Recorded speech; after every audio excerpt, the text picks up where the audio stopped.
বিকেল বেলা আমি ইফতারের আয়োজন করছি। এই সময়ে আমার মেজ চাচার শ্বশুরের মেয়ে বিথি এলো। এসে খানিক সময় দাঁড়িয়ে থেকে বলল, তুমি দিন দিন সুন্দরী হচ্ছ ভাবি। তোমায় দেখে হিংসে হয়। আমি হাসলাম। বললাম, নিজের চেহারা আয়নায় দেখেছিস কখনো? তোকে নিয়ে তো পাড়ার সব ছেলেদের কাড়াকাড়ি। বিথি বলল, ধর, কি সব যে বলো তুমি। এরপর আর কথা হয়নি। বিথি রান্নাঘর থেকে বেরিয়ে গেল। এর আধ ঘন্টা পর সে আবার এলো। এসে বলল, ভাইয়া কোথায়? আমি বললাম, কোন ভাইয়া? বিথি বিরক্তি নিয়ে বলল, তোমার জামাই ভাইয়া। আমি হাসলাম। বললাম, অফিসে। ইফতারের আগে আগে আসবে। বিথি বলল, ও আচ্ছা, যাই আমি। আমি বললাম, ইফতার করে যা বিথি। থাক, গল্প করি। বিথি বলল, না ভাবি, যাই, বলে চলে গেল। এরপর সামনের 2-3 দিন এলো না। আমি 2-3 বার ডাকলাম, তবুও এলো না। ভাবলাম রাগ করলো কি নাকে জানে। সে এলো চতুর্থ দিন। তার হাতে একটা ফাইল। ফাইলের ভেতর কাগজ। ওখান থেকে একটা কাগজ বের করে আমায় দেখিয়ে বলল, এটা কিসের কাগজ জানো? আমি বললাম, কিসের? বিথি বলল, বিয়ের। আমি বললাম, কার বিয়ের? বিথি বলল, আমার। আমার বিয়ের। আমি অবাক হলাম। ভীষণ রকম অবাক হলাম। বললাম, রোজার দিনে এসব ফাজলামো রাখো তো। তোর বিয়ে আর আমরা কেউ জানি না। ডং। বিথি বলল, সত্যি ভাবি, আমি বিয়ে করে ফেলেছি। গোপনে করেছি। কেউ কিচ্ছু জানে না। 6 মাস হয়েছে আমার বিয়ের। এমনকি আমার গর্ভে। বিথি চুপ হয়ে গেল। কোন কথা বলছে না। এতক্ষণ বিথির কথাকে কৌতুক মনে হলেও এখন আর এরকম মনে হচ্ছে না। এই কথা উড়িয়ে দেওয়ার মতো কথা না। আমি ওর একটা হাত ধরলাম। বললাম, বিথি, তোর গর্ভে কি? বিথি কাঁদছে। কথা বলছে না। তার চোখ থেকে টপ টপ করে জলের ফোঁটা নামছে শিশিরের মতো। কাঁদলে ওকে আরো সুন্দর দেখায়। ওর ফর্সা গালের দিকে তাকালে মনে হয় সবুজ কচি লেবু পাতার উপর বিন্দু বিন্দু শিশির জমে আছে। আর সেই শিশিরের সূর্যের আলো জমে তা সোনার মতো ঝকমক করছে। কিন্তু এই মুহূর্তে বিথির কান্না আমার সহ্য হচ্ছে না।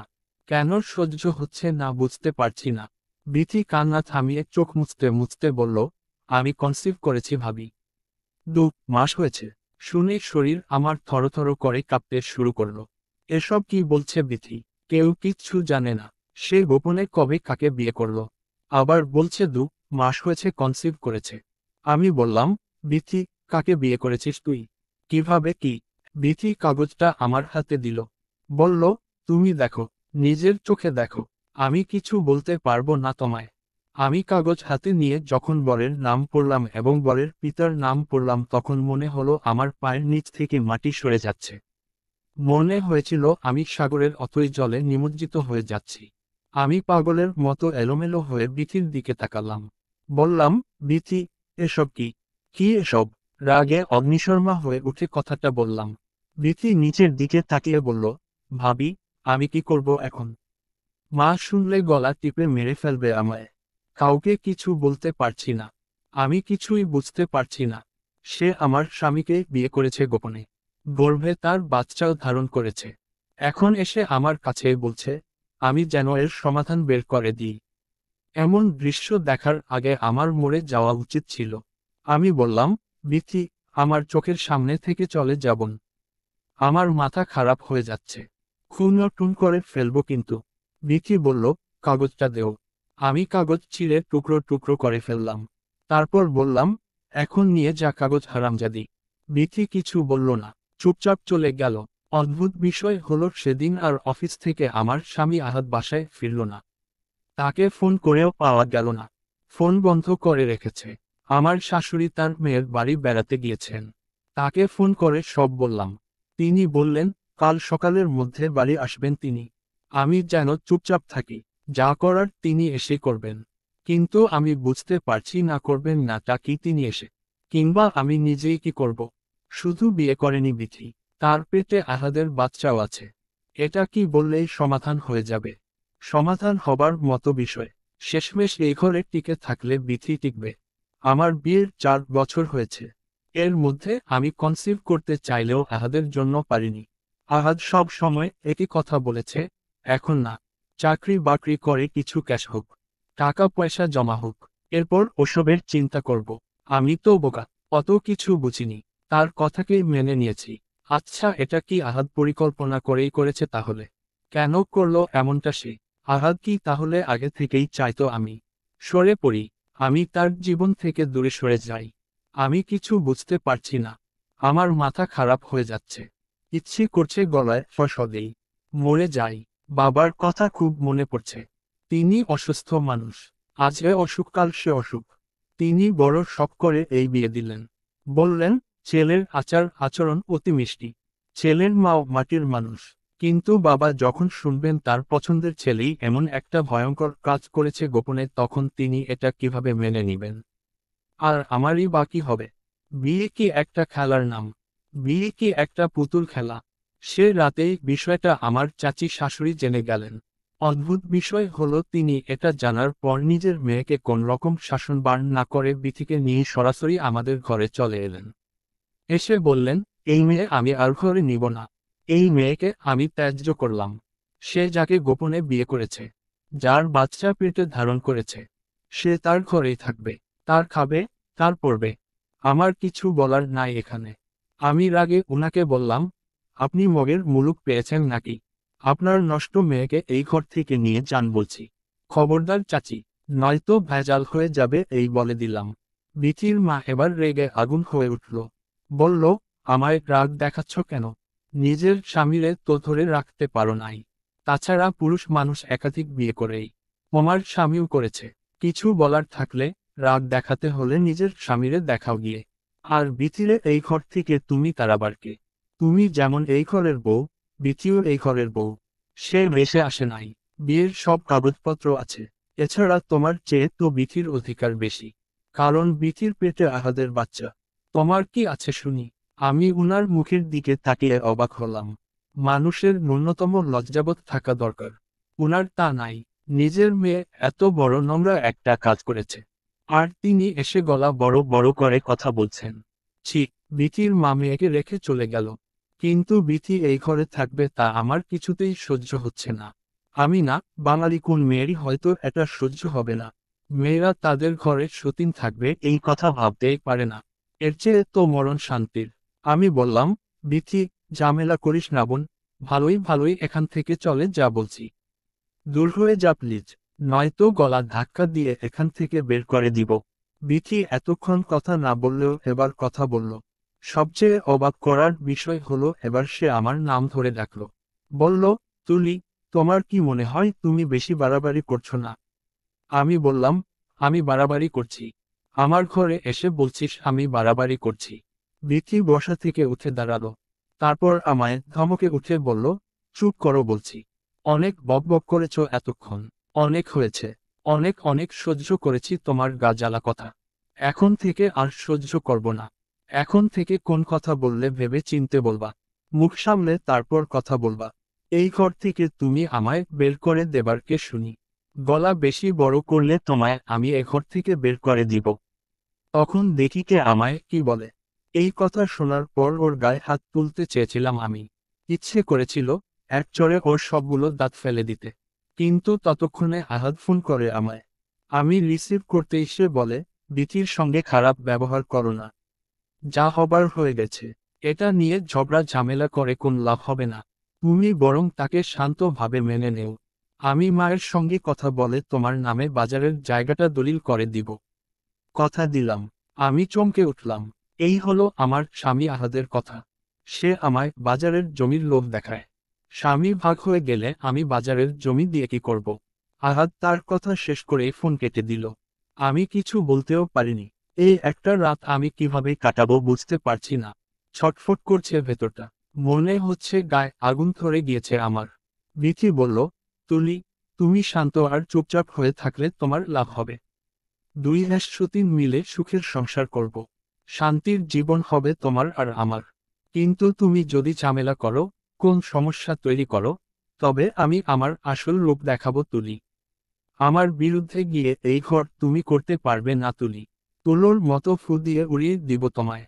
কথাটা মাথায় রেখো। পরদিন সকাল বেলা আমার শাশুড়ি মায়ের আসার কথা ছিল। বিকেল হয়ে সন্ধ্যা হয়ে এলেও তিনি আসেননি। আমি ফোন করলে তিনি রিসিভ করলেন না। আমার ননদ রিসিভ করল। আমি তাকে বললাম, আপা, মা আসেননি কেন? তাছাড়া আপনিও তো সব শুনেছেন। কিভাবে বসে রইলেন আপনারা এত কিছুর পরেও? একক উদ্ধৃতি চিহ্ন। আপা বলল, মা হসপিটালে ভর্তি। এসব শোনার পর তার হার্টের সমস্যা বেড়েছে। তুমি কি ভাবতেছ এটা নিয়ে আমাদের গরজ নাই? মান সম্মান কি তোমার একার যাবে তুলি? তুমি চিন্তা করো না, মার শরীর একটু সেরে উঠুক। আমি নিজে এসে দেখবা এই হারামজাদিকে ঘাড় ধাক্কা দিয়ে ঘর থেকে বের করে দিব। ফোন রেখে দিল আমার ননদ। কিন্তু আমি শান্তি পাচ্ছি না কিছুতেই। আমি কি করব তাই ঠিক করতে পারছি না। আমার ভাবতেই অবাক লাগছে, এই এতদিন কার সঙ্গে আমি সংসার করলাম। আসরের পর ইফতারের জন্য কিছু করতে রান্নাঘরে গিয়ে দেখি বিথি ওখানে চুলোয় কড়াই বসিয়ে পেঁয়াজু করছে। আমায় দেখে সে বলল, তোমার কিছু করতে হবে না, আমি সব করছি। আমি আহত এবং একই সাথে বিক্ষিপ্ত চোখে ওর দিকে তাকালাম। বললাম, তোরে কে বলেছে এসব করতে? সবকিছুতেই কেন নাক গলাচ্ছিস তুই? বিথি বলল, এই প্রশ্নটা আমারও তুলি। তুমিও কেন আমার সবকিছুতেই নাক গলাচ্ছ শুনি? একক উদ্ধৃতি চিহ্ন।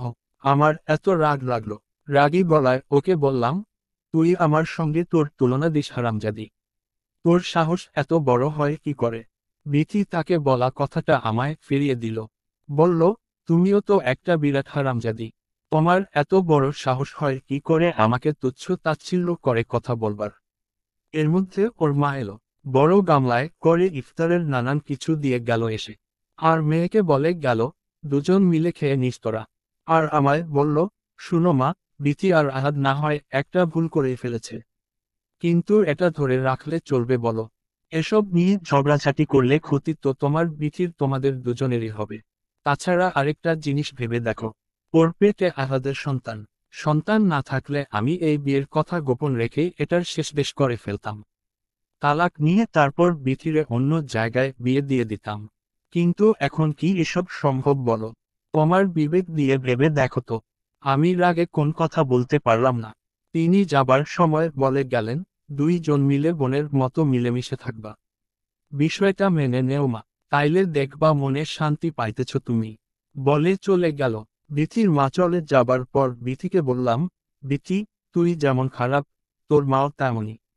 ছি, কোন মা তার মেয়েকে এভাবে এসব নোংরা কাজের সমর্থন দিয়ে যায় তা এই প্রথম দেখলাম।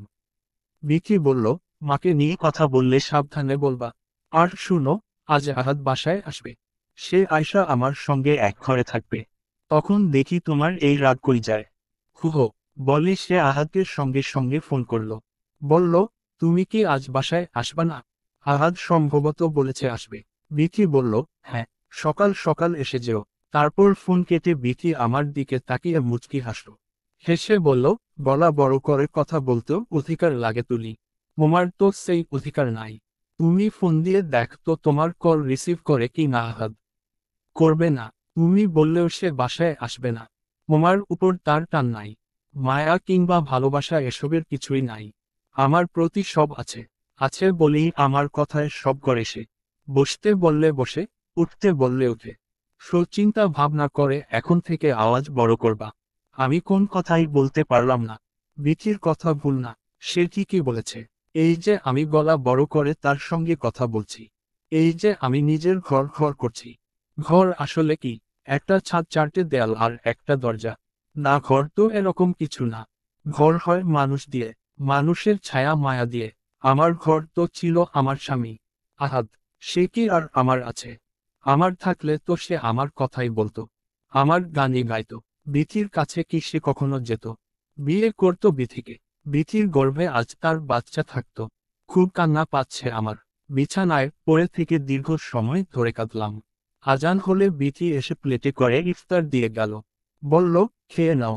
আমি ওদিকে ফিরেও তাকাইনি। উঠেই শুধু এক গ্লাস পানি খেলাম। তারপর আবার শুয়ে পড়লাম। বুকের ভেতর খুব যন্ত্রণা হচ্ছে, কষ্ট হচ্ছে ভীষণ। বাবার সঙ্গে কথা বলতে ইচ্ছে করছে। বাবাকে ফোন করলাম। বাবা আমার কণ্ঠ শুনে আঁতকে উঠা গলায় বললেন, কি হয়েছে তুলি? তোর গলা এমন শোনাচ্ছে কেন রে মা? আমি মিথ্যে বললাম। বললাম, বাবা, আমার সর্দি লেগেছে, গলা ভেঙে গেছে। বাবা বললেন, ওষুধ খা, টক করে খাইস। আহাদ কোথায় রে? কেমন আছে ও? আমি খানিক সময় চুপ করে রইলাম। তারপর বললাম, ভালো আছে বাবা। বাবা বললেন, তোদের মধ্যে ঝগড়া টগড়া হয়নি তো আবার? একক উদ্ধৃতি চিহ্ন। আমি বললাম, না বাবা। জোর করে হাসবার চেষ্টা করলাম। বাবা বললেন, ঠিক আছে। ও সারাদিন অফিস করে, কষ্ট করে, ওর সঙ্গে ভালো আচরণ করিস মা। ঝগড়া করিস না কোন কিছু নিয়ে। আমি বললাম, আচ্ছা বাবা, বলে রেখে দিলাম। এইসব মিছে মিছির অভিনয় করতে আমার ভালো লাগছে না। এখানে থাকতেও আমার আর ভালো লাগছে না। কি করব কিছুই বুঝতে পারছি না আমি। ইচ্ছে করছে এখান থেকে দৌড়ে পালিয়ে যাই। কিন্তু কোথায় যাব আমি? কে আমায় একটু আশ্রয় দিবে? আহাদ এলো রাত 9টার দিকে। ও আসার সঙ্গে সঙ্গে বিথি আমার সামনে আমায় দেখিয়ে ওকে জড়িয়ে ধরল। আহাদ পেছনে আমার দিকে একবার তাকিয়ে আবার চোখ ফিরিয়ে নিল। আমি রাগ নিয়ে বললাম, আহাদ, তোমার সঙ্গে আমার কথা আছে। এদিকে আসো। বিথি ওকে টেনে নিয়ে যেতে যেতে বলল, এখন কোন কথা নেই। কাল দিনের বেলা কিছু বলার থাকলে বলবা। তাছাড়া কিছু বলতে হলে আমার সামনে বলতে হবে। আড়ালে গিয়ে কিছু বলতে আমি দিব না। আহাদ কিছুই বলল না। বিথি যা বলেছে তাই শুই। রাতে ওরা খেতে বসল। আমি রান্না করিনি। রান্না করার মতো অবস্থা আমার নাই। তাছাড়া খাওয়ার মতো পরিস্থিতিতে আমি নাই।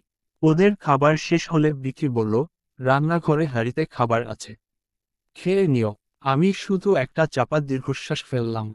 কিছু বলতে পারলাম না। এর খানিক পরেই আমি না খেয়ে যখন বিছানায় শুয়ে পড়লাম তখন বিথি এলো এখানে। বলল, তুলি, তুমি মায়ের ঘরে গিয়ে শুয়ে পড়ো। আমি অবাক চোখে ওর দিকে তাকালাম। বললাম, মায়ের ঘর মানে? বিথি বলল, আরে, আমার শাশুড়ির ঘরে। যাও যাও। আমি বললাম, আমার ঘর রেখে ওখানে কেন যাব আমি? বিথি বলল, কারণ এখানে আমি আর আহাদ থাকবো আজ। আমি বিস্ফারিত চোখে ওর দিকে তাকালাম। বিথি বলল, আরে ভাই, এভাবে তাকিয়ে তো লাভ নাই। তাছাড়া এই ঘর তো তোমায় দলিল টলিল করে দেয়া না যে এই ঘর আর কারোর হতে পারবে না। ভালোভাবে বলছি যেতে, চলে যাও। তোমায় তো ঘরে থাকতে দিচ্ছি। ঘর থেকে বাইরে বের করে তো আর দিচ্ছি না নাকি? ততক্ষণে আহাদও এখানে এলো। সে শার্ট খুলে তা আলনায় রেখে দিয়ে বলল, তুলি, চলে যাও ওখানে। নিজেরা নিজেরা সামান্য বিষয় নিয়ে ঝগড়া করলে বাইরের মানুষ শুনে হাসাহাসি করবে না বলো? আমি ভেজা চোখ নিয়ে বিছানা থেকে নেমে যেতে যেতে বললাম, ঝগড়া শুনে মানুষ হাসাহাসি করবে তাই না? আর ঘরে নিজের বউ রেখে অন্য একটা মেয়ের পেটে যদি কারোর বাচ্চা আসে তবে তা নিয়ে বুঝি কেউ হাসবে না? একক উদ্ধৃতি চিহ্ন। আহাদ এ নিয়ে কিছুই বলল না। বিথি ওর গায়ে ধাক্কা দিয়ে বলল, এত বড় কথা বলছে আর তুমি ওকে এমনি এমনি ছেড়ে দিলে। কিছু করলে না ওকে। তুমি পুরুষ নামের কলঙ্ক। ছি। আহাদ এরপর আমায় সাবধান করে দিল। বলল, আমি যদি আরেকবার এরকম কথা বলি তবে আমার গায়ে হাত তুলবে সে। আমি শুধু চমকে যাওয়া চোখে তখন তার মুখের দিকে তাকালাম। এই প্রথম আহাদ বলল, সে আমার গায়ে হাত তুলবে। আহাদরা এক সময় এভাবেই অন্য নারীর ছোঁয়ায় বদলে যায়। সকাল বেলা বিথি তখনও ঘুমোচ্ছে।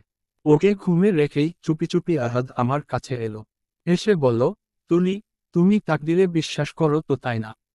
আমি খানিক অবাকই হলাম। হঠাৎ আমার কাছে এসে এমন কথা বলা কেন? তারপর কিছুটা আন্দাজ করতে পেরে বললাম, যারা সৃষ্টিকর্তাকে বিশ্বাস করে তারা সবাই তাকদিরে বিশ্বাস করে। আমিও করি। কিন্তু তুমি কি বলবে এখন তা আমি জানি। একক উদ্ধৃতি চিহ্ন। আহাদ বলল, কি বলবো? আমি বললাম, তুমি বলবে, এই যে তুমি বিথিকে বিয়ে করেছো এটাও তাকদির। আর তাকদিরে যা লেখা আছে তা তো হবেই। সব আল্লাহর ইচ্ছা। তোমার কোন দোষ নাই। আমি যেন সব মেনে নিই। সতীন নিয়ে সুখে শান্তিতে সংসার করি। তাই তো। আহাদ ফিসফিস করে বলল, তুলি, আস্তে। বিথি শুনে ফেললে ঝামেলা হবে। আহাদের এমন আচরণ আমায় বিক্ষিপ্ত করে তুলল। আমি তার দিকে ঘেন্নার চোখে তাকিয়ে বললাম, বিথিকে তুমি ভয় পাও?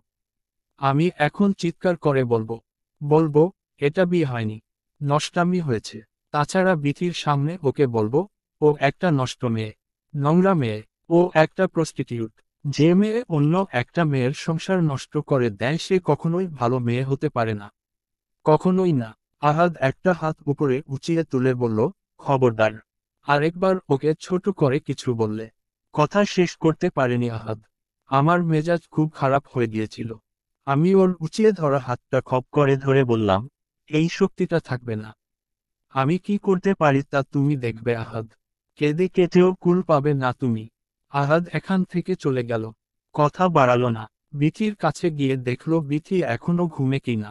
খানিক পর সে আবার এলো। এসে আমার হাতে অনেকগুলো টাকা ধরিয়ে দিয়ে বলল, এই নেও। এখানে 50,000 আছে। আপাতত চুপ করো প্লিজ। তুমি যা চাইবে তাই পাবে। তবুও বিষয়টা মেনে নাও। আমি ওর টাকাগুলো তুচ্ছ জিনিসের মতোই দূরে ছুঁড়ে ফেলে দিয়ে বললাম, টাকা প্রস্টিটিউটরা নেয়। আমি ওই জাতের মেয়ে না। টাকাটা নিয়ে বিথিকে দাও। ওর সঙ্গে এসব যায়। আহাদ আমার সঙ্গে আর বাড়াবাড়ি করেনি। টাকাগুলো মেঝে থেকে তুলে নিয়ে চুপচাপ ঘরে চলে গেল। ও চলে গেলে আমি বাইরে গিয়ে খানিকটা সময় বসে রইলাম। তারপর ফোন করলাম আমার ননদের নম্বরে। ননদ ফোন রিসিভ করে বলল, তুলি ওদিকের কি অবস্থা বলো। আহাদ কি বাসায় ফিরেছে? আমাদের কারোর ফোনই সে রিসিভ করে না। আর বিথি হারামজাদিটা কই? ওরে দেও একটু কথা বলি। আমি বললাম, বিথির সঙ্গে কথা বলার প্রয়োজন নাই। আপনি আপনার ভাইয়ের সঙ্গে কথা বলুন। সে বাসায় এসেছে। আমি তাকে ডেকে দিচ্ছি। আমি আহাদকে ডাকলাম। ডেকে বললাম, আপা তার সঙ্গে কথা বলবে। সে আমার ডাকের কোন সাড়া দিল না। বিথিকেও ডাকলাম। কোন কথাই বলল দুজনের কেউই। এরপর আপা বলল, কথা না বলে কতক্ষণ থাকবে? আর 2টা দিন ধৈর্য ধরো। মার শরীরটা একটু সেরে উঠুক।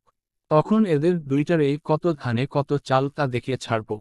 ফোন রেখে দিল আপা। আমি আসলে কিছুই বুঝতে পারছি না। উনারাও কি আমায় নিয়ে খেলছেন? হতেই তো পারে। আহাদ তার নিজের ভাই। বিথিও তার নিজের চাচাতো বোন। নিজেদের রক্ত। আর আমার শাশুড়িও কি নিজের ছেলের চেয়ে আমায় বেশি গুরুত্ব দিবেন? আমার কেন জানি মনে হচ্ছে, উনারা সবাই বিথির সঙ্গে আহাদের এই বিয়েটা মেনেই নিয়েছেন। কিন্তু আমার সঙ্গে এমন ভাব দেখাচ্ছে যেন তারা এসবের কিছুই জানত না। ফোন রেখে দেওয়ার পর পরই বিথি এখানে এলো। আমার কাছে এসে বলল, তোমায় আগেই বলেছিলাম তুমি আমায় শান্তিতে থাকতে দিলে তোমাকেও আমি শান্তিতে থাকতে দিব। কিন্তু তুমি তো সেই কথা কানেই তুলো নাই দেখা যাচ্ছে। তুমি আমার শাশুড়ির কাছে, ননদের কাছে ফোন দিয়ে আমায় হয়রানি করতে চাচ্ছ। এর পরিণাম কি হতে পারে তুমি জানো? আমি বললাম, কি হতে পারে? বিথি বলল, বর আমার হাতের মুঠোয়। সে তোমায় চায় না। এবার কি হতে পারে বলতো? আমি কিছুই বললাম না। চুপচাপ বসে রইলাম। এর সাথে কথা বলতেও ইচ্ছে করে না। আমার এইটুকু জীবনে খারাপ মানুষ আমি দেখেছি। কিন্তু ওর মতো এমন ভয়ঙ্কর খারাপ মানুষ আমি কোথাও আর দেখিনি। আমি কিছু না বললেও বিথি বলল, শুনো, এসব করে কোন লাভ নাই। সংসার তোমার সঙ্গে তোমার শাশুড়ি কিংবা ননদ করবে না। করবে আহাদ। যেহেতু আহাদের সংসার করবা তাইলে ওদের ফোন দিয়ে ঝামেলা বাড়িয়ে লাভ কি? আর যদি ঝামেলা তুমি চাও তাইলে আমিও একটু ঝামেলা করি। আহাদরে বলি তোমারে ডিভোর্স দিয়ে দিক। নাকি বলো? আমি আর সহ্য করতে পারলাম না। আহাদকে ডাকলাম। গলার আওয়াজ বড় করেই ডাকলাম। আহাদ এসে রাগের গলায় আমায় বলল, তোর গলাটা খুব বড় হয়ে গেছে তাই না? মানুষের শোনাস তোর গলা। আমার মান সম্মান নষ্ট করতে চাইতেছস তুই? সে আমায় তুই তুকারি করলে আমি কেন করতে পারবো না? আমিও বললাম, তোর আবার মান সম্মান? মান সম্মান আছে তোর? কুত্তার মতো রাস্তাঘাটে যার তার সাথে শুয়ে পড়ে বাচ্চার জন্ম দিস আবার বড় বড় কথা বলে মেঝেতে একদলা থুথু ছিটিয়ে ফেললাম। আহাদ সঙ্গে সঙ্গে রাগে আমার গালে একটা চড় বসিয়ে দিল। আর বলল, যা, তুই আমার ঘর থেকে বেরিয়ে যা। তোর সাথে আমার আর কোন লেনা দেনা নাই। কোন সম্পর্ক নাই। আহাদ আমায় ঘাড় ধাক্কা দিয়ে বের করে দিচ্ছে। কিন্তু আল্লাহর কি কুদরত, ঠিক তখনই বাবা এসে এখানে উপস্থিত। এটা যেন নাটকীয় এক ব্যাপার। কিন্তু বাস্তবতা কখনো কখনো নাটককেও হার মানায়। গতকাল বাবার সঙ্গে কথা বললাম। এই বিষয়ে তাকে কিছুই বললাম না। আর তিনি আমায় কিছুই না জানিয়ে হুট করে আজ এসে এখানে উপস্থিত। বাবা এসে রাগ দেখালেন না। ঠান্ডা গলায় বললেন, আহাদ, কি বললা তুমি? কার সাথে তোমার কোন লেনা দেনা নাই? একক উদ্ধৃতি চিহ্ন। আহাদ কোন কথা বলল না। তাড়াহুড়ো করে চুপচাপ ঘর থেকে বেরিয়ে গেল। বিথিও ও ঘরে চলে গেল। বাবাকে দেখে আমার বুকে দলা পাকিয়ে থাকা সব কান্না গলা বেয়ে বেরিয়ে এলো। চোখ ফেটে বেরিয়ে এলো জমে থাকা সব বিষাদের জল। বাবাকে জড়িয়ে ধরে আমি হাউমাউ করে কাঁদলাম। বাবা আমার পিঠে আলতো করে হাত বুলিয়ে দিতে দিতে বললেন, আমি গতকালই তোর গলা শুনে বুঝেছিলাম তোর কোন একটা ঝামেলা হয়েছে। তুই তো আমার মেয়ে, ছোটবেলা থেকে তোর মা নাই। এই এত দিন তোর মাও ছিলাম আমি, বাবাও ছিলাম আমি। তাই তোরে আমি সবচেয়ে বেশি চিনি। তোর গলার আওয়াজ শুনলে আমি সব ধরে ফেলতে পারি। গতকাল রাতেই আমার মন পাগল হয়ে পড়েছিল এখানে তোর কাছে এসে পড়তে। কিন্তু এই এত রাতে আমি কিভাবে আসি? সকাল পর্যন্ত অপেক্ষা করলাম আমি। তারপর পাগলের মতো ছুটে এলাম এখানে। আমি এসে গেছি, এখন আর কোন ভয় নেই মা। কি হয়েছে সব খুলে বল আমায়। সবকিছু বলি, কিচ্ছু গোপন করবি না। তারপর দেখ তোর বাবা কি করতে পারে। আমি এক এক করে সব খুলে বললাম বাবার কাছে। একেবারে সবকিছু। বাবা শুনে রাগে আগুন হয়ে গেলেন। তিনি সঙ্গে সঙ্গে বিথির মাকে ডেকে আনলেন। আহাদের বাড়ির আর যে কজন মুরব্বী আছে তাদের ডেকে আনলেন। বিথিকেও আনলেন। আহাদ এখানে নাই। আশেপাশেও তাকে পাওয়া যায়নি। কোথাও গিয়ে হয়তো লুকিয়ে পড়েছে। বাবার সামনে পড়ার সাহস তার নাই। বাবা সবার সামনে বিথিকে জিজ্ঞেস করলেন, তুমি আহাদকে বিয়ে করেছ? বিথি চুপ করে আছে, কথা বলে না। বাবা আবার জিজ্ঞেস করলেন, বললেন, বলো, বিয়ে করেছ কি না তাকে? একক উদ্ধৃতি চিহ্ন। বিথি বলল, জি, করেছি। বাবা বললেন, ওর তো ঘরে স্ত্রী আছে। এরকম না তো তুমি জানো না কিছু। তুমি তো এই বাড়িরই মেয়ে। সব জেনেও এটা কেন করলে তুমি? বিথি কথা বলে না। তার মা কথা বলল, বলে উঠল, ভাই এরা ছোট মানুষ, বুঝে নাই, না বোঝে করে ফেলেছে। বাবার সঙ্গে সঙ্গে ধমকে উঠলেন বিথির মাকে। বললেন, চুপ করুন, একদম চুপ করেন। আপনার লজ্জা করে না কথা বলতে? আপনি যদি ভালো মানুষ হতেন তবে মেয়ের এমন কুকর্ম দেখে লজ্জায় গলায় দড়ি দিয়ে মরতেন। আর আপনি এখানে এসে মেয়ের পক্ষে সাফাই গাইছেন। আমি মুরব্বী মানুষ, যদিও আমার মুখে একটা কথা বলার শোভা পায় না, তবুও বলি, আপনার মেয়ে যদি অবুঝ হয় তবে তার গর্ভে সন্তান এলো কি করে? এমনি এমনি। বাবার সব মুরব্বীদের দিকে তাকিয়ে তাদেরও জিজ্ঞেস করলেন। বললেন, আপনারাই বলেন। সবাই লজ্জায় মাথা হেট করে রাখল। বাবা বললেন, আইন আদালত আমরাও বুঝি। পড়াশোনা করা লোক আমরা। এই স্পে দৌড়াদৌড়ি করার মতো অভিজ্ঞতা আমার আছে। আর এই বিয়ে হয় নাই। প্রথম পক্ষের বইয়ের লিখিত অনুমতি ছাড়া দ্বিতীয় বিয়ে গ্রহণযোগ্য নয়। বাবার মুখ থেকে এই কথা শোনার পর সকলের চক্ষু কেমন ছানাবড়া হয়ে গেল। আমি শুধু তাকিয়ে দেখলাম বিথির মাকে। এই মহিলার চোখে মুখে কেমন আতঙ্ক ছড়িয়ে পড়েছে। বাবা বিথিকে বললেন, তোমরা যে বিয়ে করেছ এর প্রমাণাদি আছে? বিথি বলল, আছে। বাবা বললেন, কাবিননামা নিয়ে আসো দেখি। বিথি বেয়াদবি করল বাবার সঙ্গে। বলল, আপনি এসব দেখার কে? আপনি কি এই ঘরের গার্জেন? আপনাকে আমি এসব দেখাবো কেন? বাবার কিছু বলতে হলো না। এখানে বসে থাকা মুরব্বীদের একজন বললেন, চুপ হারামজাদি, চুপ। এত বড় অঘটন ঘটায়ও গলা বড় করে কথা বলস, সাহস কত বড়? বিথি চুপ হয়ে গেল। আরেকজন মুরব্বী বললেন, যা কাগজপত্র কি কি আছে সব নিয়ে আয় গিয়ে। বিথি বলল, কাগজ তুলি ছিঁড়ে ফেলেছে। আমি বললাম, এটা ফটোকপি ছিল, মেইন কপি না। বিথি অপারগ হয়ে কাগজ আনতে গেল ঘরে। তার পেছনে পেছনে তার মাও গেল। বাবা তখন একজন মুরব্বীকে বললেন, আপনিও সঙ্গে যান। পরে দেখা যাবে আহাদের মতো ওরাও গিয়ে লুকিয়ে পড়েছে কোথাও। এর শেষ দেশ না করে এখান থেকে আমি যাব না। মুরব্বীদের একজন ওদের সঙ্গে গেলেন। খানিক পর বিথি কাগজপত্র নিয়ে এলো। কাবিননামা নিয়ে এসেছে সে। বাবা সেই কাগজ হাতে নিয়ে খুব ভালো করে দেখলেন। তারপর বললেন, কোন কাজী অফিসে গিয়ে তোমরা বিয়ে করেছ? ঠিকানা বলো। বিথি বলল, ময়মনসিংহ, সিকে ঘোষ রোড। বাবা বললেন, ঠিক আছে, আমি দেখছি। বাবা কাবিননামা ভাঁজ করে তার পকেট রেখে দিলেন। বিথির মা বলল, আপনি এটা পকেট রাখলেন কেন?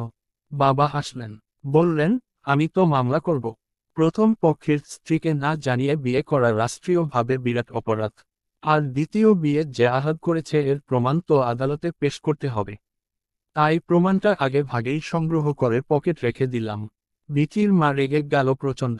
বলল, আপনি আমার বাড়িতে আয়সা যা তা করে চলে যাবেন এইটা তো হবে না ভাই। এই কাগজ নিয়ে এইখান থেকে আপনি যাইতে পারবেন না। এইখানে রক্তারক্তি হইব। বাবা আবারও হাসলেন। তারপর বললেন, রক্তারক্তি অনেক পরের বিষয়। আগে দেখুন আমি কি কি করি এটা নিয়ে। মুরব্বীদের কেউই কোন কথা বলছে না। বাবা একাই কথা বলছেন। তিনি বললেন, একটা সময় নারীর মর্যাদা ছিল না এই দেশে। নারীদের পড়াশোনার ব্যবস্থা ছিল না। নারীর উপর যেভাবে ইচ্ছে সেভাবে নির্যাতন করত তাদের স্বামী আর শ্বশুরবাড়ির লোকেরা। ওইসব দিন এখন অতীত হয়ে গেছে। আমি আমার মেয়ের সঙ্গে করা এই অনাচারের শাস্তি আপনাদের ভোগ করাবো। বিথির মা একেবারেই চুপসে গেল, কোন কথা বলছে না আর। বিথিও চুপচাপ। মুরব্বীদের থেকে একজন বললেন, ভাই সাহেব, মামলা মোকদ্দমা করে কি হবে? এটা পারিবারিকভাবে সমাধান করা দরকার, নয়তো আপনার মেয়েরই মান সম্মান যাবে। বাবা বললেন, কিভাবে আমার মেয়ের মান সম্মান যাবে? মুরব্বী বললেন, এই যে সব লোকেরা শুনবে এসব, স্বামীর উপর মামলা করা হয়েছে। বাবা বললেন, আমার মেয়ের মান সম্মান যাবে কেন? অন্যায়ের বিরুদ্ধে রুখে দাঁড়ালে, বিচার পেতে আদালতে গেলে কেন একটা মেয়ের মান সম্মান যাবে বলুন?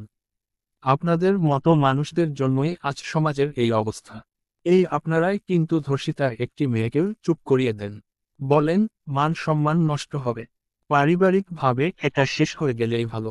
এরপর লাখখানেক টাকা দিয়ে অথবা একটা ধর্ষকের সাথে ওই মেয়েটির বিয়ে দিয়ে সবকিছুর সমাধান করে ফেলেন। আচ্ছা বলুন তো, আসলেই কি এটা এভাবে সমাধানের মতো কোনো বিষয়? একটা ধর্ষকের সাথে কেন ভালো একটা মেয়ের বিয়ে হবে? কেন কয়েকটা টাকার বিনিময়ে সে সবকিছু চুপচাপ মেনে নিবে? ধর্ষিতা হওয়াও কি অপরাধ? এটা কি লজ্জার বিষয়? এর জন্য রাষ্ট্রের কাছে বিচার চাওয়া যদি লজ্জার হয়, তবে খুলতারা চিহ্নের জন্য কিভাবে আপনারাই আদালতে যান? কিভাবে বিচার চান? খুনও যদি অপরাধ হয়, তবে ধর্ষণ অপরাধ না। প্রথম স্ত্রীকে না জানিয়ে গোপনে আরেকটা বিয়ে করা এটা অপরাধ না। তাছাড়া দ্বিতীয় বিয়ে যে আঘাত করেছে আমার মেয়ের কোন ত্রুটির জন্য করেছে? আঘাত যা করেছে তা কি বিয়ের মধ্যে পড়ে নাকি নোংরামির মধ্যে পড়ে? একক উদ্ধৃতি চিহ্ন। মুরব্বী এবার বললেন, ভাই, আপনার সব কথাই ঠিক আছে, আপনি ভুল বলেননি। কিন্তু এসব করে দিন শেষে লাভটা কি হবে বলুন? আপনার মেয়ে তো এই ঘরেই থাকবে, আহাদের সংসারই তো করবে। তাহলে বাইরের লোক হাসিয়ে কি লাভ বলুন? বাবা এবার রেগে গেলেন। রেগে গিয়ে তিনি বললেন, আপনাদের কি ধারণা আমি আমার মেয়েকে এখানে রাখব? এরকম নোংরা, চরিত্রহীন একটা লম্পটের সঙ্গে আমার মেয়েকে সংসার করতে দিব? মুরব্বীদের কেউই কিছু বলল না। বাবা বললেন, আমার মেয়েকে আমি আজকেই সঙ্গে করে নিয়ে যাব। এরপর বাবা আমার ননদের নম্বরে কল দিলেন। ননদ রিসিভ করলে বাবা বললেন, তোমার মার কাছে ফোন দেও, জরুরি কথা আছে। আমার শাশুড়ি ফোন রিসিভ করলে বাবা বললেন, বোন, আমি আমার মেয়েকে নিয়ে যাচ্ছি। আপনার ছেলে যে অন্যায় আমার মেয়ের সঙ্গে করেছে এর শাস্তি আমি দিব না, আদালত দিবে। আমার শাশুড়ি এই কথা শুনে সঙ্গে সঙ্গে বললেন, আমি আজকের মধ্যে আসতেছি, আপনি থাকেন, এইটার সমাধান আমি করব। বিথি হারামজাদিরে ঘাড় ধরে ঘর থেকে বের করব আমি। বাবা বললেন, আমার মেয়ে বাজারের পচা জিনিস না বোন। আপনার ছেলের মতো এমন লম্পটের সঙ্গে আমার মেয়ে সংসার করবে না। আপনার ছেলের উপযুক্ত বউ বিথি, দুজনকে বেশ মানাবে। আপনি বাড়িতে এসে নতুন বউকে বরণ করে নিন দ্রুত, কারণ আপনার ছেলের হাতে একেবারে সময় কম। সে খুব দ্রুত জেলখানার মেহমান হবে। আপনি এর আগেই সবকিছু সম্পূর্ণ করে নিন এসে, বলে বাবা রেখে দিলেন। তারপর আমায় বললেন রেডি হয়ে নিতে। বাবা আমায় সঙ্গে করে নিয়ে চলে যাবেন। আমার শাশুড়ি এরপর অবশ্য অনেকবার কল করলেন। বাবা ফোন রিসিভ করলেন না। আমার ফোনেও ফোন করলেন, আমিও রিসিভ করিনি। এখানে থাকা মুরব্বীদের সবাই বাবাকে বোঝ দেওয়ার চেষ্টা করলেন। বাবা কারোর কথাই শুনলেন না। বাবা আমায় নিয়ে বাড়ি ফিরলেন। ফেরার আগে বিথিকে ডেকে বাবা শুধু এটুকুই বললেন, এই যে তুমি একটা মেয়ের সুন্দর সংসার নষ্ট করলা, এর শাস্তি তোমায় আল্লাহ দিবেন। আল্লাহ ছাড় দেন, ছেড়ে দেন না কখনোই। আর বিথির মাকে বাবা বললেন, ছেলে মেয়ে শুধু জন্ম দিলেই হয় না বোন, ছেলে মেয়েকে মানুষ করা শিখতে হয়। আর আপনাকে কি আর বলবো, আপনি নিজেই তো। বাবা কথা শেষ করলেন না। আমরা চলে এলাম বাড়িতে। কিন্তু বাড়িতে এলেই কি সব শেষ হয়ে যায়? বাবার মতো কি আর সবাই এসব বিষয় সহজে মেনে নিতে পারে? আমি বাড়িতে আসার পরদিনই আমাদের পাশের ঘরের এক দাদি এসে আমার পাশে বসে বললেন, এই, তোর নাকি আর কোনোদিন বাচ্চা হবে না। ডাক্তার নাকি বলছে, এই জন্যই নাকি তোর জামাই আরেকটা বিয়ে করছে। একক উদ্ধৃতি চিহ্ন। আমি তার কথার কোন উত্তর দিলাম না। দাদি এবার সুযোগ পেয়ে বলল, আজকালকার মেয়েদের ধৈর্য নাই। পুরুষ মানুষ চাই বিয়ে করতে পারে, তোর জামাই আরেকটা বিয়ে করছে এতে দোষের কি? খাওয়াইলে পোড়াইলে তো সেই খাওয়াবে। তোরে ভরণ পোষণ ঠিক মতো করতে পারলে বিয়ে দুইটা করলে সমস্যা কি? তোর বাচ্চা হয় না, এরপরেও তো তোরে তালাক দেয় নাই। তালাক যেহেতু দেয় নাই, তাইলে হাসি মুখে এই সংসার তোর করা উচিত আছিল। তোর বাপ একটা মাথামোটা লোক, বুঝে দুই লাইন বেশি। সে আজকে আছে, কাল নাই। টুক করে যাইব মুইরা। এরপর তোর কি উপায় হইব? তোরে দেখব কে, পালব কে? একক উদ্ধৃতি চিহ্ন। উনার কথা শুনে আমার এত রাগ লাগলো। আমি রাগে অগ্নিশর্মা হয়ে উঠে উনাকে বললাম, আপনি এক্ষুনি আমার সামনে থেকে যান। আর আমাদের ঘরে আসবেন না। এখানে কথা লাগাতে আসছেন। শয়তান মহিলা কোথাকার। উনি মুখ কালো করে সঙ্গে সঙ্গে ঘর থেকে বেরিয়ে গেলেন। এরপর দিন সকাল বেলা কথা নাই বার্তা নাই হুট করে এসে আহাদের মা আর বোন আমাদের বাড়িতে উপস্থিত। বাবা তাদের খুব যত্ন করে খাওয়ালেন। তারপর বললেন, বোন, শুনেছিলাম আপনি ভীষণ অসুস্থ। কয়েকদিন লাগবে সুস্থ হতে। আল্লাহর কি রহমত, দেখি একদিনে আপনি সুস্থ হয়ে পড়েছেন। আলহামদুলিল্লাহ। আহাদের মা বাবার এই টিটকারি বুঝতে পারলেও হজম করলেন। তারপর বাবাকে অনুরোধ করলেন, বললেন, আমি সবকিছুর সমাধান করব। তবুও আপনি মামলা মোকদ্দমায় যায়েন না ভাই। বাবা বললেন, কিভাবে সমাধান করবেন শুনি। বিথির কি হবে? ওর গর্ভে যে বাচ্চা ওটার কি হবে? মানলাম বিথি দোষ করেছে, মারাত্মক দোষ। কিন্তু অনাগত বাচ্চাটার কি দোষ? একক উদ্ধৃতি চিহ্ন। আহাদের মা আর বোন বাবার মন গলাতে না পেরে মনমরা হয়ে চলে গেল। ওরা চলে যাবার পর বাবা আমায় ডেকে বললেন, তুই ভয় পাস না মা। চিন্তা করিস না। সত্যের পক্ষে আল্লাহ সব সময়ে থাকেন। আমরা মামলা করব। আহাদের উপযুক্ত শাস্তি সে পাবে। আমি বাবার কথায় খুব ভরসা পেলাম। কিন্তু সমস্যাটা হলো সন্ধ্যার পর আহাদ হুট করেই আমার নম্বরে কল দিতে শুরু করলো। আমি রিসিভ করি না, তবুও সে কল দিয়ে যাচ্ছে। শেষ পর্যন্ত অপারগ হয়ে কল রিসিভ করলে সে বলল, তুলি, পাগলামি করো না। যা হয়েছে তা তো হয়ে গেছে। বিথিকে আমি ডিভোর্স দিয়ে দিব। কথা দিলাম তোমায়। তুমি তোমার বাবাকে বোঝাও। আমার প্রচণ্ড রাগ পেয়ে গেল তখন। রাগ নিয়েই আমি বললাম, তোরে জেলের ভাত না খাইয়ে আমি শান্ত হব না। তাছাড়া তোর মতো নোংরা লোকের সাথে বিথির মতো মেয়ে যায়। তুই জেল খেতে এসে বিথির সঙ্গে ঘর সংসার করিস। আমায় আর কখনো ফোন দিয়ে বিরক্ত করিস না। এর মধ্যে আহাদুই ভয়ঙ্কর কথাটা বলল। সে বলল, তুলি, আমায় জেল খাটানো অত সহজ না। আমি তোমার স্বামী। স্বামীর কাছে স্ত্রীর গোপন অনেক কিছুই থাকে। স্ত্রীর অনেক গোপন ছবি, গোপন ভিডিও। আমি আগেই জানতাম তোমার বাপ এসব নিয়ে ঝামেলা করবে, থানা পুলিশ করবে। আচ্ছা, থানা পুলিশ করো গিয়ে, সমস্যা নাই। জেল যদি খাটতেই হয় তবে খাটব।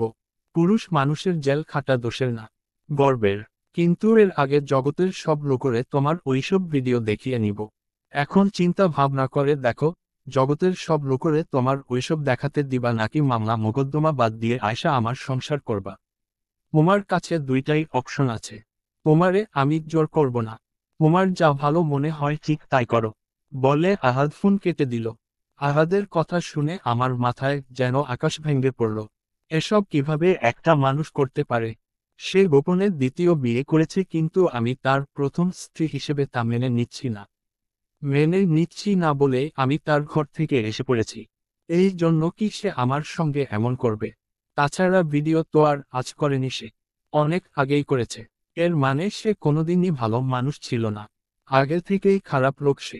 খারাপ লোক না হলে কি আর একটা মানুষ গোপনে তার স্ত্রীর ভিডিও ধারণ করে এবং সেই ভিডিও ছড়িয়ে দেওয়ার কথা বলে স্ত্রীকে হুমকি দেয়? আমি আমার ভাগ্যের কথা ভেবে হাসছি। মেয়েরা তাদের স্বামীদের নিয়ে কত আনন্দের দিন যাপন করে। আর আমার স্বামীর সংসার থেকে চলে এসেও শান্তিতে থাকতে পারছি না। হুমকি দিচ্ছে, তাও এমন কিছু দিয়ে যার সঙ্গে আমার মান সম্মান জড়িত, যা প্রকাশ হলে কাউকে মুখ দেখাতে পারবো না। সারা জীবন এই সম্ভ্রমহানি বয়ে বেড়াতে হবে আমার। আমি কি করব কিছুই ঠিক করতে পারছি না। ও যদি ভিডিওটা ছড়িয়ে দেয় তখন মানুষদের মুখ দেখাবো কি করে আমি? মরণ ছাড়া কোন উপায় থাকবে না আমার। আহাদকে কল দিলাম আমি নিজ থেকেই। আহাদের ফোনে কল হলেও সে রিসিভ করে না। বারবার কল দিচ্ছি, তবুও রিসিভ করে না। শেষে ভাবলাম মেসেঞ্জারে ওকে একবার নক করব। ওখানে রিকোয়েস্ট করব ভিডিওটা যেন সে ছড়িয়ে না দেয়। কিন্তু ডাটা অন করতেই এমন কিছু দেখব আমি ভাবিওনি। দেখি সে মেসেঞ্জারে 3-4টা ভিডিও পাঠিয়েছে, কিছু ছবি পাঠিয়েছে, সব আমার। এসব কখন কিভাবে করেছে আমি কিচ্ছু টের পাইনি। এসব পাঠিয়ে নিচে লিখেছে, বারবার কল দিয়ে কোন লাভ হবে না তুলি। তুমি আরো ভাবো, অনেক ভাবো। ভেবে দেখো তুমি কি করবে আসলে। তুমি মামলা করতে চাইলে, ওকে, ফাইন, এক্ষুনি করো গিয়ে। তুমি গিয়ে মামলা করবে আর আমি এদিকে তোমার ভিডিও আপলোড দিয়ে দিব। মানুষ তোমার শরীর দেখবে। তুমি রাস্তায় বেরুলে তোমায় দেখিয়ে বলবে, এই যে এই মেয়ের ভিডিও। তোমার বাপ মানুষকে মুখ দেখাতে পারবে না, তাকে নিয়ে সবাই হাসাহাসি করবে। সবাই বলবে, এই যে এই লোকের মেয়ের ভিডিও। এবার দেখো কি করবে, মামলা করবে। যাও যাও, মামলা করো গিয়ে। এসব দেখে আমার সমস্ত শরীর থরথর করে কাঁপছে। এখন কি করব আমি? কি উপায় হবে আমার? এ তো মানুষ না, পশু। ও যেহেতু বলেছে এসব আপলোড করে দিবে তাহলে করেই দিবে। ওকে দিয়ে কোন বিশ্বাস নাই। যে ভয় দেখাতে জানে সে কাজটা করেও দেখাতে পারে। আমি রিপ্লে দিলাম, বললাম, কি চাও তুমি? আর এত বড় সাহস তোমার কিভাবে হলো? আমায় না জানিয়ে এরকম ভিডিও তুমি কোন সাহসে করলে? আহাদ অনলাইনে ছিল না। সেই রিপ্লে দিল 2 ঘন্টা পর। লিখল, অনুমতি নিলে তুমি এসব করতে দিতে। দিতে না। আর ভিডিও যদি না করতাম তবে এই ভয় কিভাবে দেখাতাম তোমায়? আমি জানি তুমি এ ভয় কোনোদিন মামলা করবা না। আমি চাই তুমি মামলা না করো। মামলা না করে বাপের বাড়ি থাকতে ইচ্ছে হলে ওখানেই থাকো। ডিভোর্সের দরকার নাই। ডিভোর্স দিলেই ঝামেলা। অনেকগুলো টাকা দেনমোহর। এসব দিতে গেলে জমি বেচা ছাড়া উপায় দেখি না। তো ভিডিও কেন রেখেছি তো বুঝলা? আমার নিজের সেফটির জন্য। হা হা হা। আমি বললাম, মামলা করব না।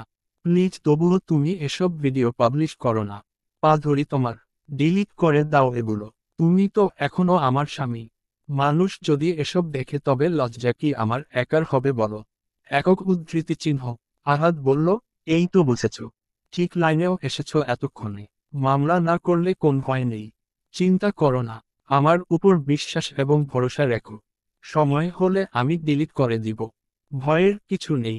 এরপর দিন বাবা বললেন, তুলি, রেডি হয়ে নে। আমরা শহরে যাব। আমি বললাম, শহরে কেন বাবা? বাবা বললেন, শহরে কেন যাব মানে? মামলা করতে যাব। এটা নিয়ে তো গরিমসি করে সময় নষ্ট করা যাবে না। আমি চুপ করে দাঁড়িয়ে রইলাম। বাবা বললেন, কি রে, কিছু বলবি? আমি কিছুই বলতে পারলাম না। হাউমাউ করে কেঁদে উঠলাম ওখানে দাঁড়িয়েই। বাবা বললেন, কি রে, কি হয়েছে মা? কাঁদছিস কেন তুই? কেউ তোকে হুতারা চিহ্ন মুখী থামকি দিয়েছে রে।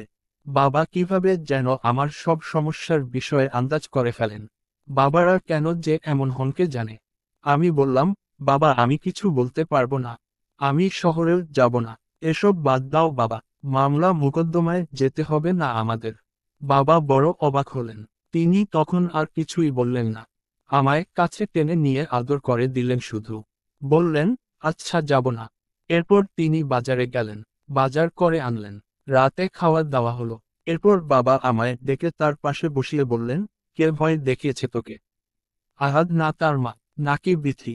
আমি চুপ করে রইলাম। বাবা বললেন, ভয় পাচ্ছিস কেন? আমি তোর বাবা। আমায় বল। আমায় না বললে সমাধান হবে কি করে রে মা? আমি কেঁদে কেঁদে বাবাকে সব বললাম। বাবা সব শুনে বললেন, এখন তুই কি ডিসিশন নিলি? মামলা হবে না এই তো?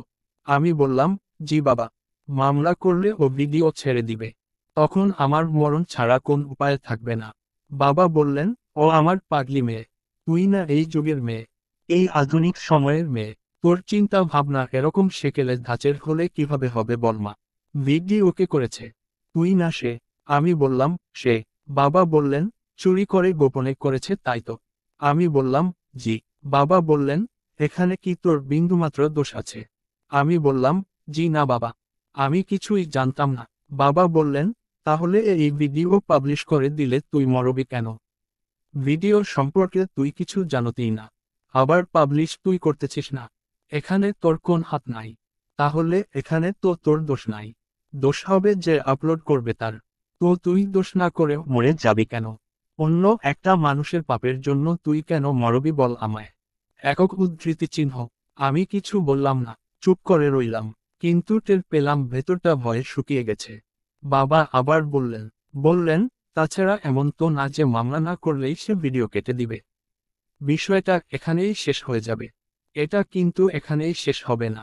এই ভিডিও সারা জীবন তার কাছে থাকবে।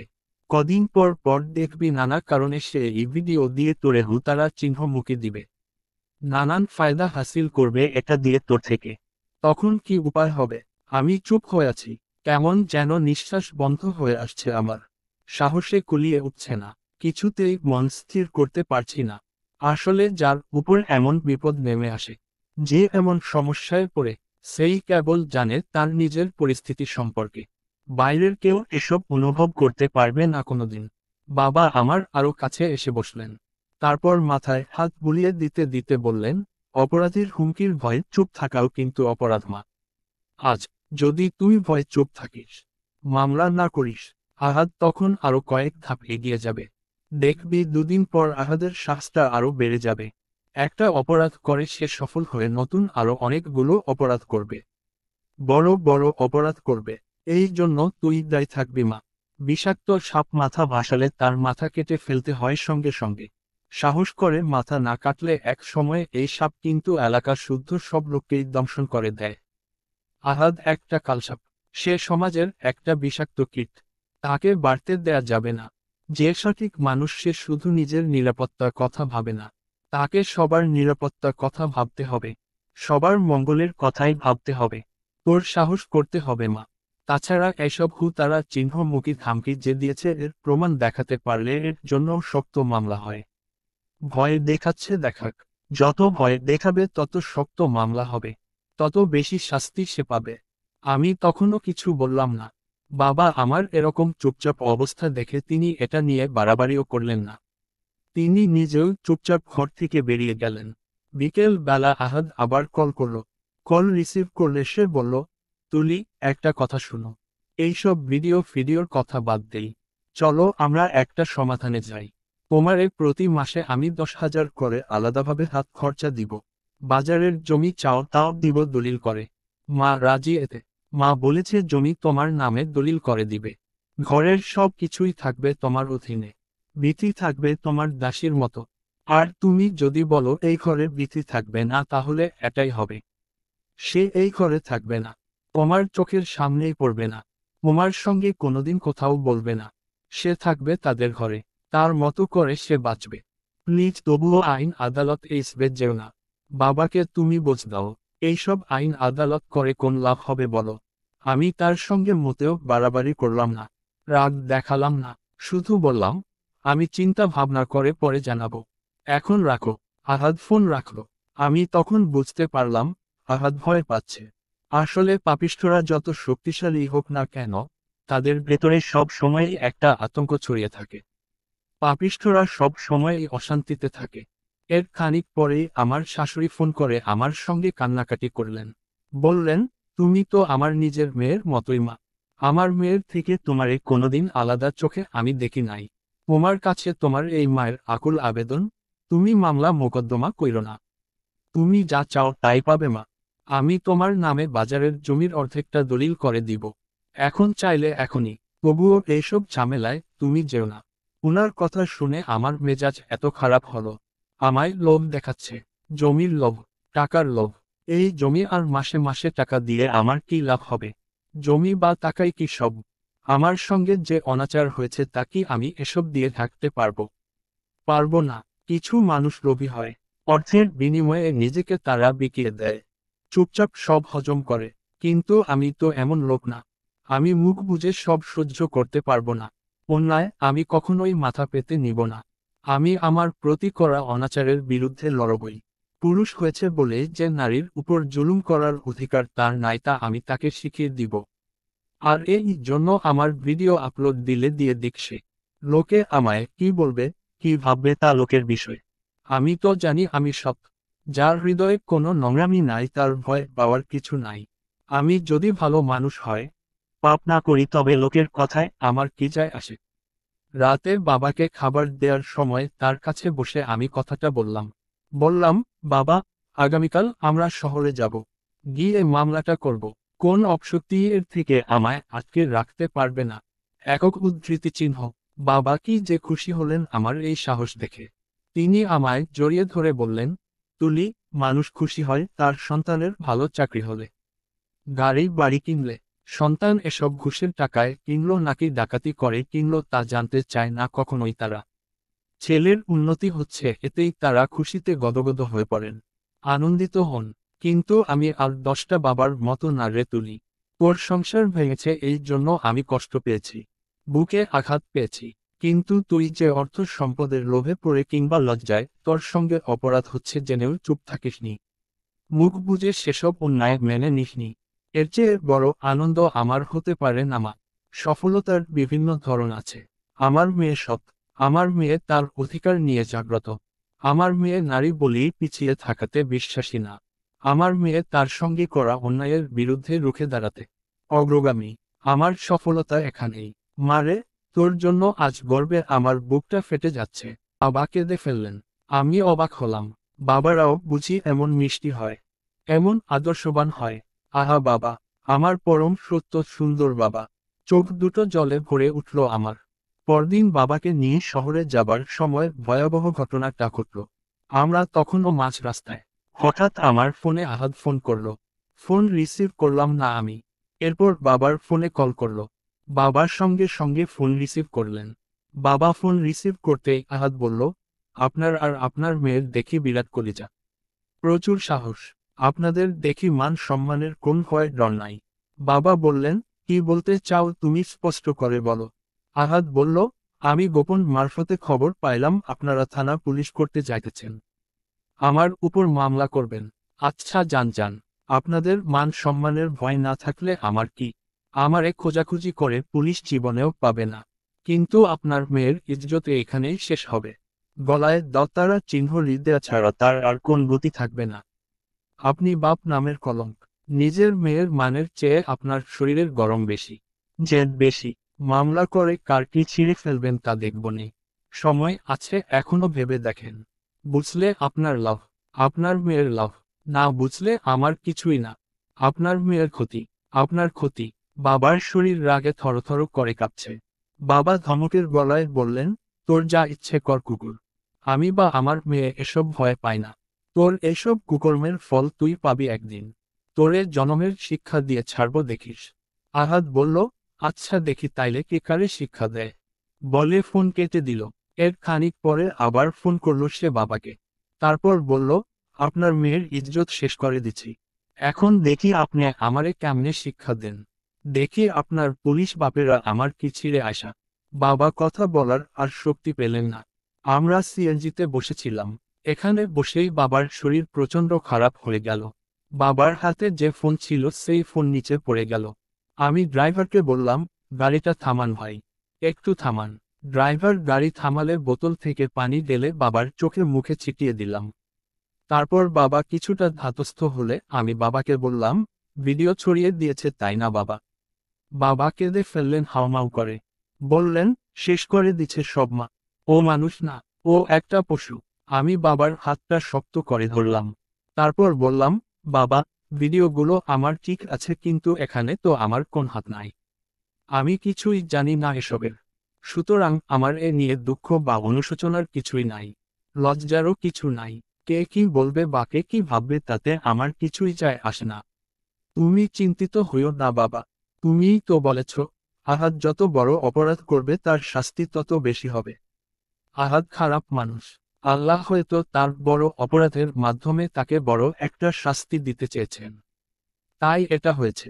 বাবা, সব খারাপের মধ্যেও ভালো থাকে, এটাতেও ভালো আছে নিশ্চয়। বাবা আমার কথা শুনে সাহস পেলেন। কিন্তু অদ্ভুত বিষয় হলো আমি কিভাবে হঠাৎ সাহসী হয়ে উঠলাম তাই বুঝতে পারছি না। মনে প্রচণ্ড জোর পাচ্ছি। লজ্জা ভয় এসব আমায় কিছুতেই আটকে রাখতে পারছে না। এসব নিয়ে ভাবছি না, মনে ওরকম ভাবনা আসছেই না। আমি এক সময় আমার মান সম্মান নিয়ে প্রচণ্ড ভয় থাকতাম। কিশোরী বেলায় আমার দূর সম্পর্কের এক চাচা আমার গায়ে হাত দিয়েছিল, খারাপ প্রস্তাব দিয়েছিল আমায়। তখন আমি ভয়ে এবং লজ্জায় কাউকে কিছু বলিনি। ভেবেছি বললে আমার মান সম্মান যাবে। চুপচাপ সব সহ্য করেছি, ভয়ে দিন কাটিয়েছি, উনার থেকে লুকিয়ে লুকিয়ে থেকেছি। কিন্তু এখন মনে হচ্ছে তখন ভুল করেছিলাম। নিজের আত্মসম্মান সবচেয়ে বড়। কেউ আমার সঙ্গে অপরাধ করলে এর জবাব আমাকে সঙ্গে সঙ্গেই দিতে হবে। আমার নিজের শক্তিমত্তা তাকে দেখিয়ে দিতে হবে। নারী যে অবলা নয়, নারীর সঙ্গে যে যা ইচ্ছে তাই করা যাবে না, নারীও যে আগুন হতে পারে, পুড়িয়ে ছাই করে দিতে পারে তা নারী বুঝিয়ে দিতে পারে সঙ্গে সঙ্গে প্রতিবাদ করেই। নারী প্রতিবাদ করতে শুরু করলে আর কোনোদিন পুরুষেরা তাদের উপর কোন রকম অত্যাচার করতে পারবে না। ভয় ঢোকে যাবে এদের মনে, সাহস হবে না আর অন্যায়ভাবে নারীর সঙ্গে কিছু করার। এই শ্বাসটা আগে আমার মনে ছিল না, এখন হয়েছে। সাহস থাকলে লজ্জা ভয় কিছুই আর আটকে রাখতে পারে না। এই যে এখন আমায় কোন ভয় কিংবা লজ্জা আটকে রাখতে পারছে না। আমি পুলিশের কাছে যাচ্ছি, পুলিশ নিজেও হয়তো ভিডিও দেখবে, আমার দিকে তাকাবে, মনে মনে হয়তো অনেক কিছুই ভাববে। সে ভাবুক গিয়ে, আমার এতে কিছুই যায় আসে না, কারণ ভিডিও আমি প্রকাশ করিনি। আমি ক্রিমিনাল নয়, আমি ভিকটিম। ভিকটিম হওয়া তো অপরাধ নয়। বাবা আমায় নিয়ে সরাসরি থানায় না গিয়ে একজন এসপির সঙ্গে দেখা করলেন। এএসপির নাম ইমতিয়াজ মাহমুদ। বাবা বললেন, ও আমার বন্ধুর ছেলে। ওর বাবা আর আমি একই সাথে আনন্দ মোহন কলেজে পড়াশোনা করেছি। ইমতিয়াজ ভাইয়া বাবাকে দেখে ভীষণ খুশি হলেন। তার স্ত্রী এখানেই ছিল, তারা আমাদের খুব যত্ন করলেন। এরপর বাবা কথাটা তুলতে চাইলেন, কিন্তু বাবাকে কিছু বলার সুযোগ না দিয়ে আমি বললাম, আমি বলতে চাই সব, আমার নিজের মুখে সব বলবো আমি। ইমতিয়াজ ভাইয়া ভীষণ খুশি হলেন। তিনি মিষ্টি করে হেসে বললেন, গ্রেট, সাহসী মেয়ে, বলো তুলি, আমি শুনছি। আমি এক এক করে সব খুলে বললাম। আহাদের গোপনে বিয়ে করা, লোভ দেখানো, জমি দেওয়ার কথা বলে, এরপর ভিডিও এবং ছবি ধারণ করা, তারা চিহ্ন কমেল করা, এরপর আজ একটু আগেই ভিডিওগুলো আপলোড করে সামাজিক যোগাযোগ মাধ্যমে ছড়িয়ে দেয়া সবকিছুই বললাম। ইমতিয়াজ ভাইয়া আমার দিকে তাকালেন, তারপর বললেন, তোমাকে দেখে আমি অবাক হচ্ছি তুলি। সাধারণত আমাদের দেশের মেয়েরা এরকম সাহসী হয় না। তারা এসব নিতে পারে না, সহ্য করতে পারে না, লজ্জায় ভয়ে গুটিয়ে যায়, কাউকে কিছুই বলে না, চুপচাপ তারা চিহ্ন ডিসাইড করে বসে। কিন্তু তুমি কি চমৎকার মেয়ে তুলি। আমার সঙ্গে বিশ্ববিদ্যালয়ে অনেক মেয়ে পড়েছে, ওদের অনেকেই সাহসী ছিল, কিন্তু তোমার মতো অতটা আত্মসচেতন নয়। তাদের মধ্যে তোমার মতো এমন ডোন্ট কেয়ার ভাব, এমন সৎ সাহসটা ছিল না। একক উদ্ধৃতি চিহ্ন। আমি কিছু বললাম না, কিন্তু আমার ভেতরে প্রবল এক প্রতিশোধ স্পৃহা কাজ করছে। এই যে লজ্জা ভয় ভুলে গিয়ে এভাবে এসব নিয়ে কথা বলছি, তা হয়তো এই প্রতিশোধ স্পৃহা থেকেই। আমি চাইছি আহাদ নামের শয়তানটার সবচেয়ে নির্মম শাস্তি হোক। আমি সেই শাস্তি নিজের চোখে দেখতে চাই। বাবা বললেন, ইমতিয়াজ, তোমার বাবা বেঁচে নেই। আমি তো তোমার বাবার মতোই। তুমি আমার মেয়েটার মান সম্মান বাঁচাও বাবা। ইমতিয়াজ ভাইয়া বাবার একটা হাত চেপে ধরলেন, তারপর বললেন, এসব কি বলছেন আপনি আঙ্কেল? তুলির মান সম্মান নষ্ট হয়নি, ওর সম্মান আমাকে বাঁচাতে হবে না, ওর সম্মান আরও বেড়েছে। ও যে সাহস করেছে, এরকম সাহস আর কটা মেয়ে করতে পারে বলুন? মেয়েরা যদি এভাবে সাহস করতে পারত, প্রতিবাদ করতে পারত, তবে দেশে নারী নির্যাতন, তারা চিহ্ন অর্ষণ, এসব ঘটনা কমে শূন্যে নেমে আসতো একেবারে। আর আমি একজন পুলিশের কর্মকর্তা, জনগণের টাকায় বেতন হয় আমার। আমি এই কর্তব্য থেকেই তুলির মামলার সব দায়িত্ব নিজের কাঁধে তুলে নিব, ক্রিমিনালকে ধরব। আমরা সেদিন ইমতিয়াজ মাহমুদ ভাইয়ার বাসাতেই থেকে গেলাম। তিনি থাকতে বললেন। মামলাটা সেদিনই হলো, দুটো মামলা, গোপনে বিয়ে করা এবং আপত্তিকর ভিডিও অনলাইনে ছড়িয়ে দেওয়া সংক্রান্ত। সেদিন রাতের মধ্যেই আহাদ গ্রেপ্তার হলো। সে তার খালার বাড়ি পালিয়ে গিয়েছিল, ওখান থেকেই তাকে ধরা হয়েছে। তাকে ধরার পর ইমতিয়াজ ভাইয়া নিজে ইচ্ছেমতো পিটিয়ে নিয়েছে তাকে, তারপর আদালতে সোপর্দ করেছে। খুব কম সময়ের মধ্যেই আদালত থেকে রায় হলো। অনলাইনে আমার আপত্তিকর ভিডিও ছড়িয়ে দেওয়ার দায়ে 14 বছরের সশ্রম কারাদণ্ড দেয়া হয় তাকে, এবং কিছু টাকাও জরিমানা করা হয়। এছাড়া আমায় না জানিয়ে, কোন রকম অনুমতি না নিয়ে দ্বিতীয় বিয়ে করার জন্য মুসলিম আইন অনুযায়ী আলাদাভাবে 1 বছরের সশ্রম কারাদণ্ড। এবং আমার মোহরানার যতটা টাকা ছিল তাও তাকে সঙ্গে সঙ্গে পরিশোধ করে দিতে হয়েছে। এবং এই সুযোগে আমি আমার ডিভোর্সও নিয়ে নিলাম। সবকিছু দিয়ে তার অবস্থা ফুতুর। শুনেছি বাজারের জায়গাটাও বিক্রি করতে হয়েছে। তার মায়ের এখন কি হবে? কে দেখবে তার মাকে? আর বিথির কি হবে? আল্লাহ নিশ্চয় সবার যা যা প্রাপ্য তা তাদের ঠিক ঠিকভাবেই বুঝিয়ে দিবেন। বাড়ি ফিরে আসার পর খুব শান্তি শান্তি লাগছে। আহাদ সামাজিক যোগাযোগ মাধ্যমে যে ভিডিও আপলোড করেছিল তা খুব বেশি ছড়িয়ে যেতে পারেনি। ইমতিয়াজ ভাইয়া খুব দ্রুত চেষ্টা করে সব ডিলিট করালেন। এরপর বাবা আমায় বললেন, সত্যের যে বিনাশ নাই দেখলি রে মা। আমি মৃদু হেসে বললাম, আল্লাহ সত্যিই মহান বাবা, তার মতো আর কেউ নাই। তিনি ভালো মানুষদের কখনোই হতাশ করেন না। এর মাস তিনেক পরেই আরও আশ্চর্যজনক ঘটনাটি ঘটল। ইমতিয়াজ ভাইয়া হুট করে একদিন বাবাকে ফোন করলেন। ফোন করে তিনি বললেন, তিনি এবং তার বড় ভাই আমাদের বাড়িতে বেড়াতে আসবেন। বাবা শুনে আনন্দে আত্মহারা হয়ে উঠলেন। বললেন, তোমরা এলে আমি ধন্য হব বাবা। তারা এলেন রাতে, এসে থাকলেন।